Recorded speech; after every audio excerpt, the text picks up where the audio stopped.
Hello বন্ধুরা, Krishna IT tips চ্যানেলের পক্ষ থেকে সকলকে স্বাগতম। আশা করি তোমরা সকলেই ভালো আছো।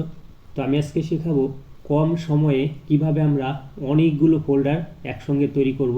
যেমন এমএস এক্সেলে এখানে একটি রেজাল্ট শিট তৈরি করা আছে। তো এই রেজাল্ট শিটে অনেকগুলো স্টুডেন্টের কিন্তু নাম লেখা আছে।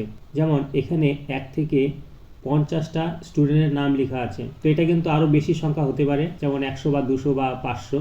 অর্থাৎ আমাদেরকে বলা হলো এই প্রত্যেকের নামে আমাদেরকে ফোল্ডার তৈরি করতে হবে। তো ম্যানুয়ালি আমরা যদি প্রত্যেকের নামে ফোল্ডার তৈরি করতে যাই তাহলে কিন্তু আমাদের অনেক সময় লেগে যাবে। তো এবার এই এক্সেল শিট থেকে কিভাবে আমরা এই নামগুলোকেই ফোল্ডার তৈরি করব। তো এর জন্য আমাদের একটি ফর্মুলা ব্যবহার করতে হবে। যেমন এখানে যত স্টুডেন্ট আছে প্রত্যেকের নামে যদি ফোল্ডার তৈরি করতে যাই তাহলে আমাদের এই শিটে যে কোনো একটি কলামসে আমাদেরকে এখানে টাইপ করতে হবে। যেমন এমডি হচ্ছে মেক ডাইরেক্টরি, যেটা আমরা ডসে ব্যবহার করে থাকি। এবার এমডি লিখে স্পেস দিয়ে ডবল কোটেশনে এবার আমাদের এই প্রথমে যে নামটি আছে সেটি টাইপ করতে হবে। যেমন অমিত, AMIT। এবার নামের সঙ্গে যদি টাইটেল থাকে তাহলে স্পেস দিয়ে আমাদের এখানে টাইটেল টাইপ করতে হবে। যেহেতু টাইটেল নেই সেক্ষেত্রে আমাদের শুধু নামটি টাইপ করতে হবে। অমিত লিখে এবার আমরা এটিকে ডবল কোটেশন ক্লোজ করে দেবো। তো এরপরে যদি আমরা এন্টার প্রেস করি সঙ্গে সঙ্গে কিন্তু আমাদের কার্সারটি নেক্সট সেলে চলে আসবে। এরপরে আমরা কিবোর্ড থেকে Ctrl E টাইপ করব।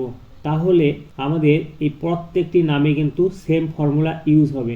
অর্থাৎ প্রত্যেকের নামের আগে এমডি প্লাস ডবল কোটেশনে তার নামটি কিন্তু এখানে আসবে প্রত্যেকের। এবার এখানে যেহেতু 50টি নাম আছে তাই 50টি স্টুডেন্টের এভাবে কপি হবে।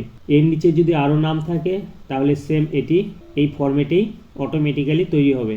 তো এরপর আমাদের যেটি করতে হবে সেটি হচ্ছে এই টোটাল নেমগুলোকে আমাদের সিলেক্ট করতে হবে। তো সিলেক্ট কিন্তু আমরা দুভাবে করতে পারি।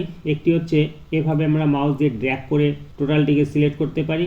এছাড়াও এখানে যদি অনেক নাম থাকে তাহলে এভাবে ড্র্যাগ করতে আমাদের কিন্তু অনেক সময় লেগে যাবে। তো এটা যদি আমরা শর্টকাটভাবে করতে চাই তাহলে প্রথমে এই সেলটিকে ক্লিক করতে হবে। ক্লিক করে কিবোর্ড থেকে Ctrl-Shift একসঙ্গে চেপে এবার ডাউন এরোতে ক্লিক করতে হবে। তাহলে ওই কলামসের সমস্ত টেক্সটগুলো কিন্তু সিলেক্ট হবে। এরপর আমাদের এখান থেকে Ctrl-C দিয়ে কপি করতে হবে। কপি করার পর এই প্রোগ্রামটিকে মিনিমাইজ করে দিয়ে এবার আমরা এই সার্চ বাটনে আমরা লিখব নোটপ্যাড, NOTEPAD।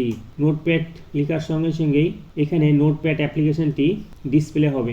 এবার আমরা এখানে ক্লিক করে এটিকে আমরা ওপেন করব।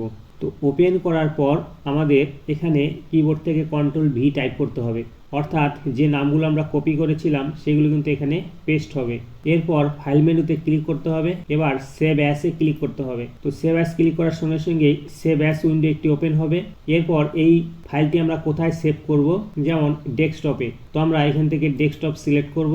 এবার এই ডেস্কটপের যে কোনো একটি ফোল্ডারের মধ্যে আমাদের সেভ করতে হবে। তো ফোল্ডার যদি তৈরি করা থাকে তাহলে সিলেক্ট করতে হবে, আর ফোল্ডার যদি তৈরি না থাকে তাহলে আমাদের নিউ ফোল্ডারে ক্লিক করতে হবে। এরপর আমরা এখানে একটি যে কোনো ফোল্ডার নাম টাইপ করব। যেমন FOLDER। আমি এখানে ফোল্ডারের নামটি ফোল্ডারই টাইপ করলাম।